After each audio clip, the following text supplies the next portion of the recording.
खबरों में आगे बढ़ते खबर अब यूपी से। अखिलेश यादव राम मंदिर के मुद्दे पर सरकार को घेरने में लगे हैं, तो वहीं उनके समर्थक अखिलेश को ही भगवान बताने पर तुल गए हैं। अखिलेश यादव के जन्मदिन के मौके पर वाराणसी में उनके समर्थकों ने भक्ति भाव में उनके कुछ पोस्टर लगा दिए। पोस्टर में अखिलेश यादव की तुलना कृष्ण के विराट स्वरूप से की गई है। आप भी एक रिपोर्ट में तस्वीरें देखिए।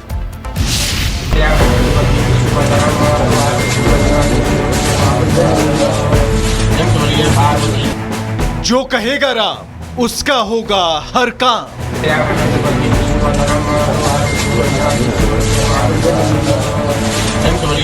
सपा के लिए सनातन जरूरी या मजबूरी?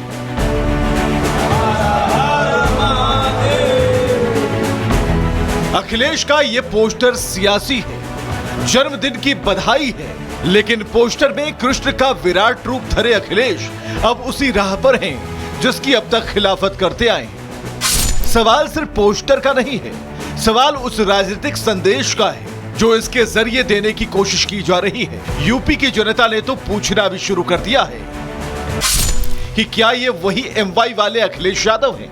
क्या ये वही हैं जो मुस्लिम यादव करते हैं? क्या ये वही हैं जो पीडीए के समर्थक हैं? क्या इन्हें सनातन के रास्ते सत्ता दिख रही है? क्या 2027 से पहले यह सपा की नई रणनीति है? उत्तर प्रदेश की सांस्कृतिक पहचान के सबसे बड़े स्तंभ सनातन को बीजेपी ने नारा क्या बनाया? विपक्ष की मजबूरी हो गई कि वो भी राम राम जपने लगी। चुनावी बैतरणी पार करने की चाहत में जरूरी हो गया कि अब राम के बिना काम नहीं चलने वाला। भगवान प्रभु श्री राम सबके हैं और प्रभु श्री राम जी बीजेपी के कहने से पहले हम सब लोग मानते थे और हम सब के घरों में राम दरबार रहा है और समय समय पर हम पूजा पाठ करते हैं। कोई ऐसा भारतीय सनातनी नहीं है जिसके घर परिवार में ये परंपरा न चलाई जाती हो, लेकिन हर चीज भारतीय जनता पार्टी तय करती है। ये कहाँ की परंपरा है?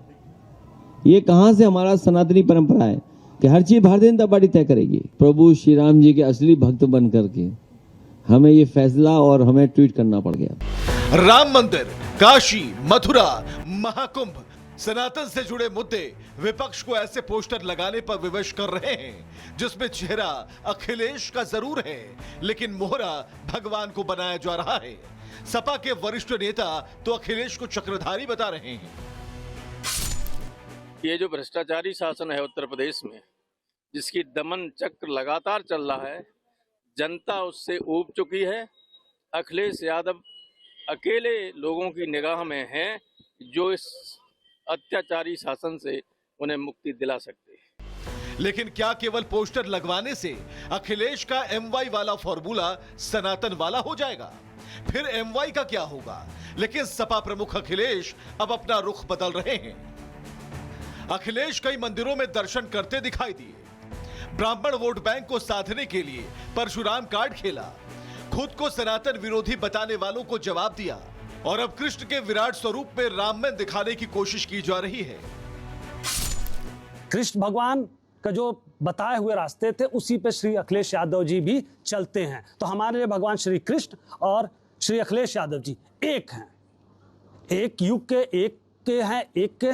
तो उस चीज को देखते हुए, संविधान को लेते हुए हमने उनको उस रूप में देख के उनका जन्मदिन यज्ञ करके पूजा पाठ करके मनाया। समाजवादी पार्टी ये कहती है कि सनातन किसी एक दल की पपौती नहीं है, लेकिन सपा की कथनी और करनी में फर्क हर बार दिख जाता है।